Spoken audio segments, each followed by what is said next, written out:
আসসালামু আলাইকুম ভিউয়ার্স, সবাইকে আবার ওয়েলকাম করছি আমার চ্যানেল ফুড স্টেশন বাই আয়েশাতে। আশা করছি সবাই অনেক ভালো আছেন। যথারীতি হাজির হয়ে গেছে নতুন একটা রেসিপি নিয়ে। আর যেহেতু সামনে ঈদ, একটা মিষ্টি আইটেম তো আপনাদের সাথে শেয়ার করতেই হয়, তাই আজকে আপনাদের সাথে শেয়ার করতে চলে এসেছি সবার খুবই পছন্দ হবে এমন একটা রেসিপি, সেটা হচ্ছে রসমালাই।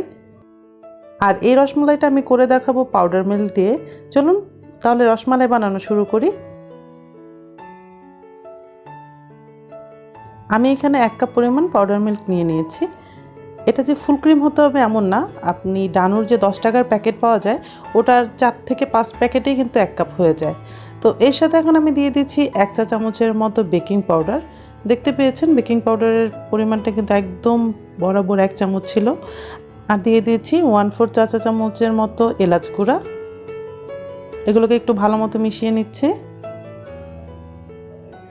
মেশানো হয়ে গেছে। আমি এর সাথে এখন ঘি দিয়ে দিচ্ছি। এখানে আমি 1 টেবিল চামচের চেয়ে একটু কম ঘি দিয়েছি, কারণ ঘি পরবর্তীতে আমাকে আর একটু দিতে হবে, সেজন্য আমি এখন একটু পরিমাণে কম দিয়েছি।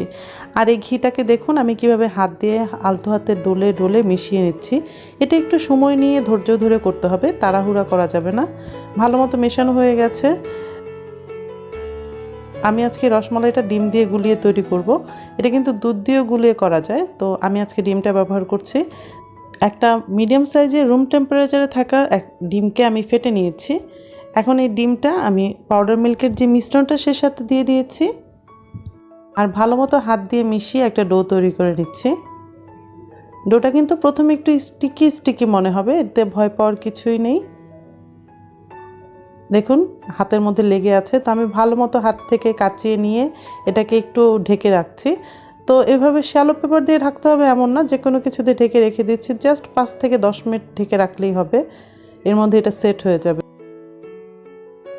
আমি হাতটা ধুয়ে আসতে আসতেই এটা মোটামুটি সেট হয়ে গেছে। 5 থেকে 7 মিনিটের মধ্যে কিন্তু এটা ভালো মতো সেট হয়ে গেছে। আমি আঙ্গুল দিয়ে চেপে চেপে দেখাচ্ছি, দেখুন আঙ্গুলে কিন্তু লাগছে না। তো হাতের মধ্যে একটু ঘি মেখে তারপরে আমি ছোট ছোট করে বল শেপ দিয়ে নিব।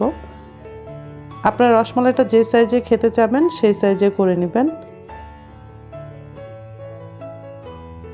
তবে বলটা বানাতে হবে 2 হাতের তালুর মধ্যে ঘষে ঘষে, আমি যেভাবে বানাচ্ছি সেভাবে।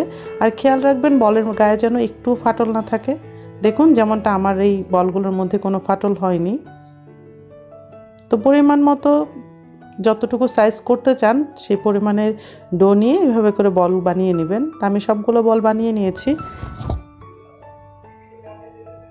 এখানে প্রায় 20টার বেশি বল হয়েছিল।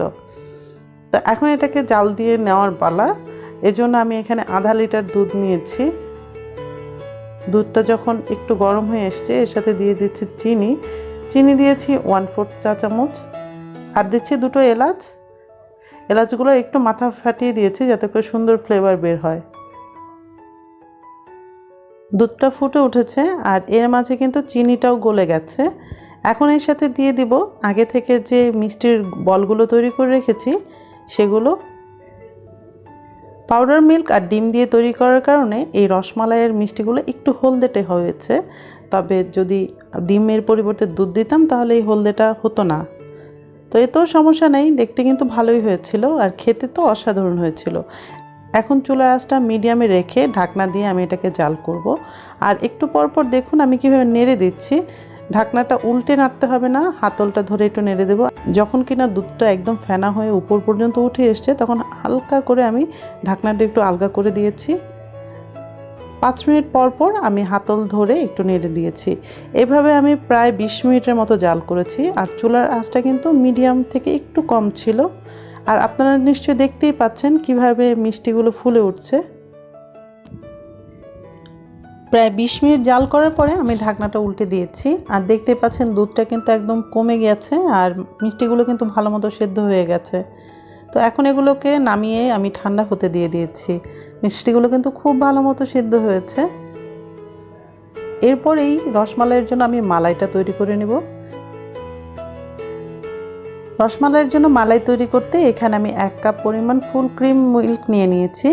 এই লিকুইড মিল্কটাকে আমি জাল করে ঘন করে নিব, তবে একদম যে এটাকে ঘন করব তা না, এর সাথে আমি পাউডার মিল্ক দেব। তবে আপনারা যদি শুধুমাত্র লিকুইড মিল্ক দিয়ে তৈরি করতে চান তাহলে কিন্তু 1 কাপ নিলে হবে না, 2 কাপ পরিমাণ দুধ নিয়ে সেটা জাল করে 1 কাপ করে নিতে হবে। তো আমি দুধ তো নিয়েছি এখানে 1 কাপ। এটা যখন একটু ঘন হয়ে এসছে আর এটা যখন আমি জাল করছিলাম চারপাশ থেকে আলতো করে যে সরগুলো লেগেছিল সেগুলো উঠিয়ে দিয়েছি। আর যখন কিনা আমার এই দুধটা মোটামুটি একটু ঘন হয়ে এসছে, এর সাথে আমি 2 প্যাকেট ডানোর যে পাউডার মিল্ক আছে সেটা দিয়ে নিয়েছি। এতে করে আমার এই মিল্কটাকে বেশি সময় নিয়ে জাল দিতে হয়নি। তো দুধটাকে আমি ভালো মতো এই লিকুইড মিল্কের সাথে মিশিয়ে ঘন করে নিয়েছি। আর দেখতেই পাচ্ছেন কতটা ঘন হয়েছে, খুব টেস্টি হবে মনে হচ্ছে। আমি কিন্তু এর মাঝে কোনো চিনি দেইনি, পুরো রসমালাইয়ের মধ্যে আমার 1/4 কাপ চিনি দেওয়া হয়েছে। এখন আমি এই যে দুধটা একদম গরম অবস্থায় আগে থেকে রসমালাই তৈরি করে রাখা যে দুধ মিষ্টি আর রসমালাইটা ছিল সেই সাথে দিয়ে দিয়েছি। আর দেখতেই পাচ্ছেন কেমন হয়েছে। আমি মনে করি এই রসমালাইটা আপনারা যদি বাসায় একবার তৈরি করেন আপনাদের আর বাহির থেকে কিনে খেতে ইচ্ছা করবে না। আর নিশ্চয়ই আপনারা বুঝতে পারছেন কত কম খরচে বাসায় মজাদার রসমালাই তৈরি করা যায়, তাহলে আর কেন বাহির থেকে কিনে খাবেন। তো আজকে এই পর্যন্তই, দেখা হবে নতুন কোনো ভিডিওতে। চ্যানেলটা সাবস্ক্রাইব করতে ভুলবেন না। আর আমার ভিডিওগুলো যদি ভালো লাগে ফ্রেন্ডস এবং ফ্যামিলির সাথে শেয়ার করবেন। আপনাদের সাপোর্ট আমি নিরন্তর চাই। আর দেখা হবে নতুন কোনো ভিডিওতে, ততক্ষণ পর্যন্ত সবাই অনেক ভালো থাকবেন। আপনাদের জন্য রইল মন থেকে অনেক দোয়া। আল্লাহ হাফেজ।